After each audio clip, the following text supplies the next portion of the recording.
is what we're going to shift gears to. We do have a stalled out front that is right south of San Antonio, and it is producing a lot of rainfall between San Antonio and Corpus Christi, especially on Interstate 37. Travel may be hazardous in this area through Live Oak County. So give yourself some extra time and take it slow. If you do have to travel north, or you know somebody heading south, we are dumping heavy rainfall amounts in this area, and even into McMullen County we're seeing some storms. There's still some spotty activity, and some of these spotty storms that are developing off into the Victoria Crossroads region are also capable of producing some very heavy rainfall amounts. So this area I've highlighted in orange, right? It does include Live Oak County, B County, and portions of Refugio County, and potentially kind of that far northwestern edge of San Patricio County. This is where we're concerned for flash flooding as we head into the morning hours. Here's what we are thinking. Flash flooding is possible with rainfall rates where we're seeing those heavier red colors. That could be 2 to 3 inches per hour.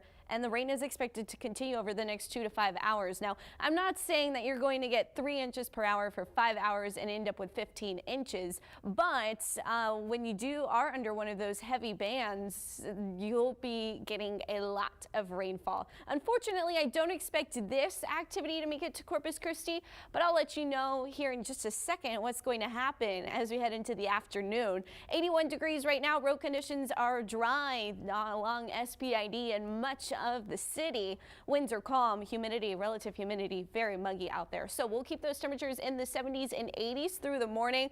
Most of the rain staying to the north through this morning. I don't think this model is doing the best job at showing all of the rainfall that I think we'll continue to see. It may even shift a little bit south through the morning, but then it is going to weaken. We're going to get a cold pull to the north with that cooler air racing out ahead, limiting the rainfall developing too far to the south. But then we have our sea breeze kind of mixed with that boundary, and that's when I expect more storms to develop this afternoon and evening. So by 5 o'clock, the commute home, if you're traveling especially to the north and west of Corpus Christi, we could be dealing with some hazardous conditions where we will be seeing some heavy rainfall, thunderstorms, and that activity. So after school sports, you'll have to keep an eye on lightning this evening. Similar to the last few evenings, we had that strong thunderstorm that moved through kind of the airport and continue to track off to the west toward Robstown in the western portion of Nueces County that did produce a landspout. So landspouts could even be possible, especially as outflow boundaries from these storms move. They're kind of just clusterous storms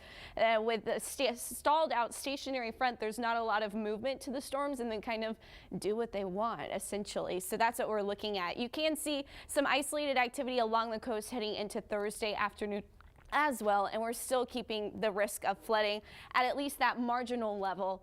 5 to 10%. We could see some isolated flash floods issued today and tomorrow. 102 is what it's going to feel like. If you are seeing some rain or some thunderstorms, it may be a bit cooler. If you're not, it may be a bit warmer. But we are tracking heat index values around 105 there into Kingsville today.